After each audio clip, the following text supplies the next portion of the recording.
Hello, hello, welcome to Mindset to Results. Today, our guest is Frank Ring. He is author of 5 books and also founder of Walking for Health and Fitness. And we will speak today about how walking can help your business. Hi, Frank. Hello, Elena. How are you? Great, great. I'm very happy to see you today on our podcast. Tell us a little bit about yourself, how you changed your career from being runner to be so passionate walker that you wrote 5 books about this and help people to find its positive moments. Well, it was an interesting process and it was a painful one in the sense that I was a runner. And when I say runner, I logged my miles every week, um, got out on the roads, since my 20s, and I became a teacher at 35 years old. I was a cross country coach teaching other runners, and I continued running. And then in 2015, um, I started feeling back pain. Now, whenever I ran, all those years I was a runner, I was always hurt. There was always something going on: knee pain, lower back pain, but shin pain. I mean, just all different times that would have me stopping from running. This time it felt a little bit different. Something else was going on, and by the spring of 2016, I was in so much pain. I actually was out of work. I had to take a leave of absence from work because it was so painful. And at that same time, my mom was dealing with, she was losing her battle to pancreatic cancer. So it was a stressful time in my life, both physically and emotionally. I got through the back pain with the help of some epidurals, and my mom had passed away. So the stress of her dying was gone, but I was dealing with the grief. And in that fall, that would be the fall of 2016, I started walking just to get back in shape so that I could start, that my mindset was I'll start running again. So I'd go out. I live in northern New Jersey. By the time I'd get home from school, eat a little dinner, it would be evening, 7 o'clock at night. It's dark out. I put on a reflective vest and a headlamp, and I'd walk.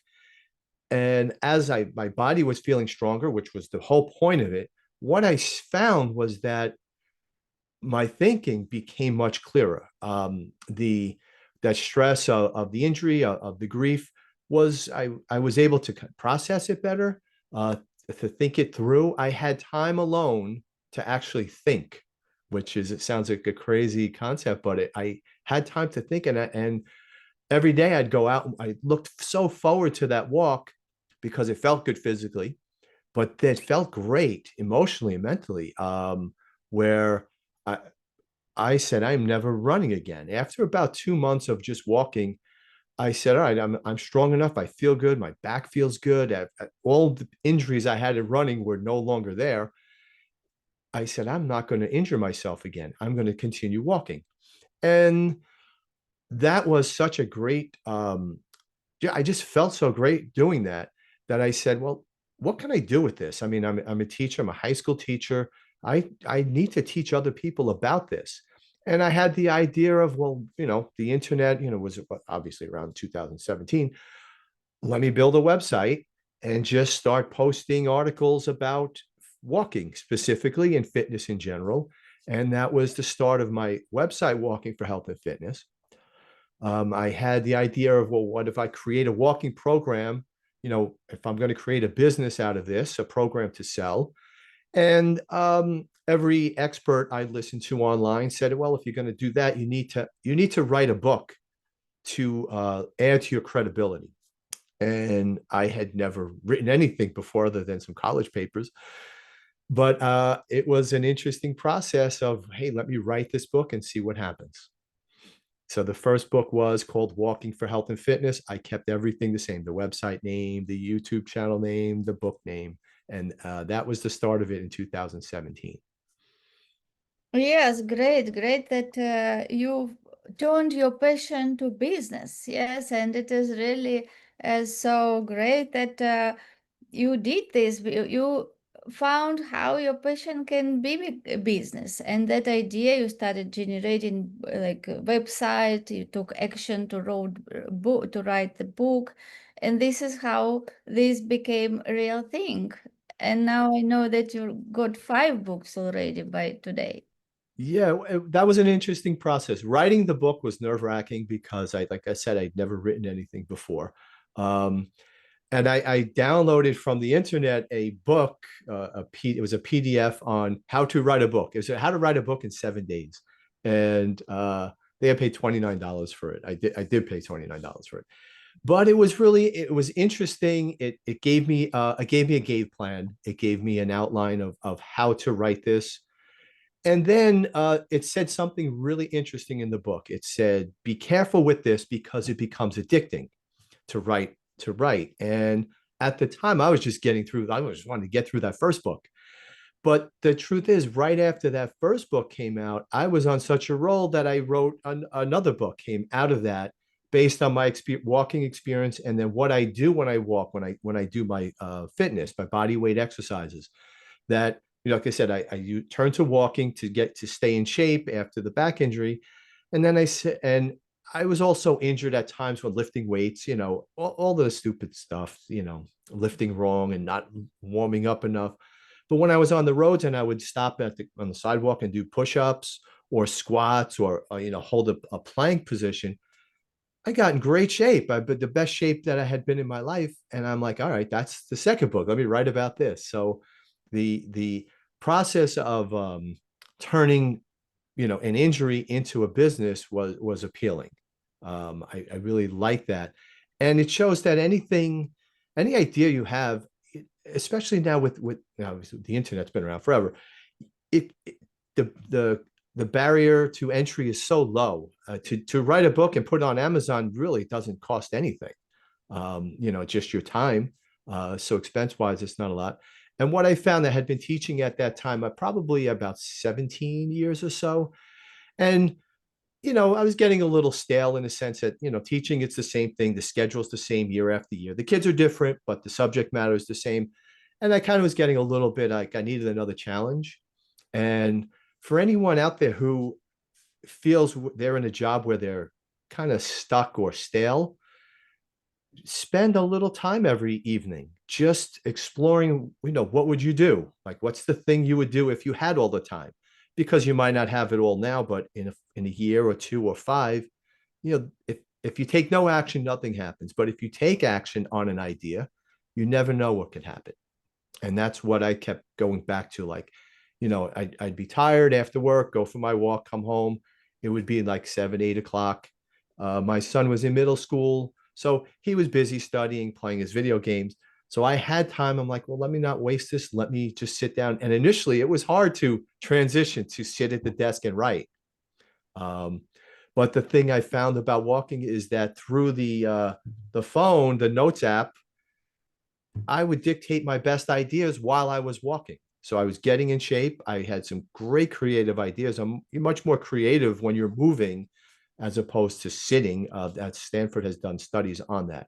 So that's where, the walking has led to so many other things, but those things came about because of the walking and what I can do while I'm walking, which I couldn't do. If I had an idea when I was running, which was very rare, I wasn't going to stop my run and talk into my phone to write that idea down, because, well, then I'd have to stop my stopwatch and I was having my best run today. Why would I stop this? So what if you're a business owner out there, or just anyone looking for creative ideas, just go out for a walk.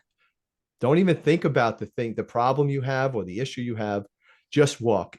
So many times I found that if I had something that I needed to work out, I would put the idea in my notes app, go out for the walk, and think about anything else but that. I'd listen to a podcast, listen to an audiobook, or just listen to the voices in my own head.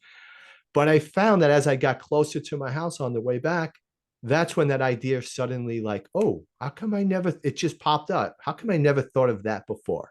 And I'd write, and usually it was a pretty good solution, or the start of a solution to some problem I was having. So walking is like it's a magical experience if you just open your mind to it. Yes, you can combine. Yes, you can combine movement. There's blood circulation, which we know Mm-hmm. average should be 20,000 steps to be done every day just to keep your blood circulation in norm. Yeah. Yeah, yeah, yeah. The 20,000. That's a lot. 20. Wow.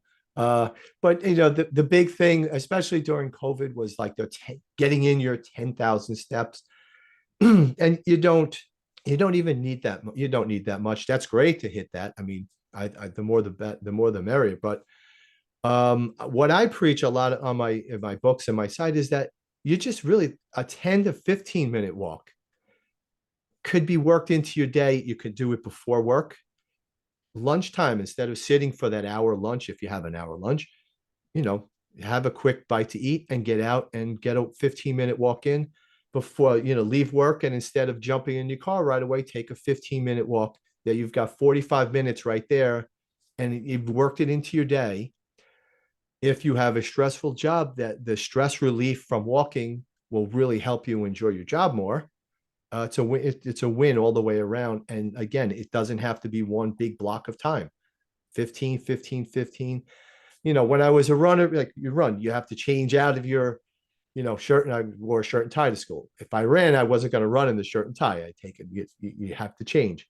But in the more I get to school in the morning, I can walk around my track. I even do push-ups with the shirt and tie on. The only thing I change is my sneakers, walking shoes, and I get a great workout in before work. And I haven't had to change. There's not that time to change into clothes and that whole hassle, which takes time if you're a busy person. So it's such an excellent lifestyle and a way to stay active and fit. Yes, and it is all about intention. Mm. I set my goal to walk every day 10,000 steps, and I found out that when you set intention, it is not difficult. Like when you Mhm. just think about, oh, 10,000 steps, it is too much. But when you set your intention, you just become aware of this, and it just happens. It just happens because you can set time when you can walk, that like in the morning, as you Yeah. said, a little bit daytime. In the evening, you just see how many steps left for your goal be achieved today, and you just do that, and it is not so difficult when we set that intention. Yeah, and we know that Yeah. we have to put ourselves as priority, our health, because of course entrepreneurs, business owners are so busy, and sometimes it feels like you don't have any time left. But Mm. again, if we don't prioritize our health, sitting long hours in the chair, not moving becomes a habit, and this in time will not be good, right? Then we will have to quit everything and just think about our health to get it Mm. back. So it Yeah. is much better to prevent things to happen, negative things, than to be in them and then trying to get it back. Absolutely. I heard this great quote. It's called self-care is not, excuse me, self-care is not selfish. You have to take care of yourself in order to then be energized to take care of other people. And a lot of times we fall into that trap of, especially, I mean, as a parent, when my son was younger, it's that sense of you have to always do something for them, for someone else. But if you don't take care of yourself, you're not going to be there for fully there for that other person. So setting that intention is so important. You have your goal of 10,000 steps.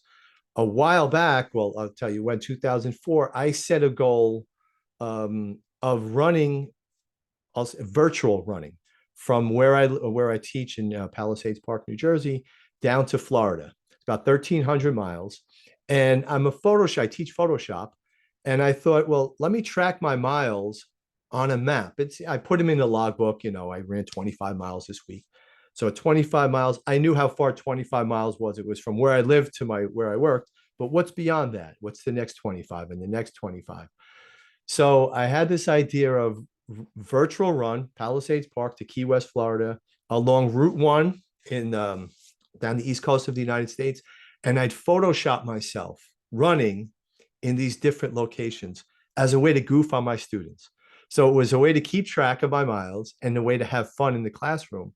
And it turned into the most really amazing journey because I made it to Key West. There was a point I took time off when my son was very young. And then when I got to Key West and finished the run, I'm like, well, this was great because it gave me, there were days where I didn't feel like running, but I'm like, oh, let me go out and run 4 miles. I'll add that to the total. And having that goal is what got me out on the road some days. So once I got to Florida, I'm like, well, let me run along the bottom of the United States and up the West Coast and across the top, and I'll complete the whole circumnavigation of the United States, which I did. It took 16 years. And again, I only tracked the miles that I specifically went out for a walk. At the time, first it was running. After I hurt my back in 16, I stopped, running. When I started walking, I picked this up again. And it was funny because I would have these maps in my classroom. And one day my superintendent of schools came in and first thing he did is he looked at he said, "Hey, where are you on the map?" So I'm like, wow, this is resonating with someone. My students would look at me, I'd goof on them, but I'd be like, hey, that's me running. How can you run? You can't run to Florida. I'm like, there's the picture. That's me. Uh, so I did the run. I completed the run. And here's the sad thing about it. So I had a student, senior in my class in 2019 in September. And Dominic said, hey, Mr. Ring, are you going to finish this run by the time I graduate in June? And I figured if I did 100 miles a month, I'd finish it. What happened in March of 2020 was the world closed down. We stopped, COVID happened, and it just, was a depressing time. I was working from home, from sitting at a desk in front of kids who weren't, were there, not there, who knew. And I was out walking, but it just wasn't the same. And I kept track of those days, but I never translated it to my maps. And I didn't look at the maps again or try to track the mileage until July of that year, late July. And it turned out I would have finished by the time when the kids graduated around the 20th of June. And my idea at that time was to have students walk with me from the George Washington Bridge, which is about 4 miles from Palisades Park High School, to back to the high school. I would have completed the circumnavigation. And the reason I say the bridge, because Route 1 runs over the George Washington Bridge and comes through New Jersey, through Palisades Park. And that was the route I took to start this, going down to Florida. So I had it all envisioned as this beautiful completing the circle, and COVID ruined it for me. But but I think you were such inspiration for students, and I'm sure that they also picked it up from there and started walking, and yeah, you impacted their life in that way. yeah. So the whole idea was fun, and again, as you brought up, having a goal. And again, there were mornings or evenings where I didn't want, like, it's a little rainy outside, but I'm like, no, let me get another 5 miles on the books so I can finish this. And but it was a great experience. It was a lot of fun. I've written about it on one of the posts on my website, and my big virtual walk run across around the United States. So that was a lot of fun. And again, those walks, leaning back to how I felt, I've never felt better emotionally or physically. I've never been hurt walking. Except one time I stepped into a pile of leaves and I stepped on a branch and rolled my ankle. So I don't attribute that to walking. That was more of a mistake on my part to do that. Uh, but other than that, I've been healthy, I've been happy, and it's what I preach. Yeah, thank you so much for sharing. I'm sure that people who are watching this episode and hear this from you, they will think about this. Yes, just to start walking and take care of your health, get ideas. Yes, because you have to free up the space in your mind. And when you walk, you don't do much, right? You don't have so many things to do. So you have that ability to be with your thoughts, to open space for new ideas and inspirations. And of course, it is very good for health. Oh, absolutely. Everything you just said, and more so. And it's also a great socially if you walk with a partner, um, if you walk with a group. I find it funny, and people are friendly when you walk, um, it- because when you run by people, I don't know, you're just running. People don't want to interrupt your workout, but when you walk by people, everybody's waving to each other. Hey, how are you? How you doing today? You get to know people that way. Socially, I love to see when people walking. usually see in my neighborhood women, like group of women walking, usually two or three at a time. It's their social outlet. So there's a lot that can be done with walking, and ultimately, you're moving, you're burning calories, and you're staying physically fit. And it leads to a lot of other things. If you're going to take the time to exercise and to walk, I know this works for me. It stops me from overeating just because, hey, I walked 4 miles today. Why would I eat that extra, that Mhm. extra helping today? I don't need it. Um, it starts you to on the path of eating healthier foods, more nutritionally beneficial foods. And it's just a nice cycle. And getting out there in movement, you feel good. So you don't want to sabotage that by eating poorly. It's a nice start of a good health cycle.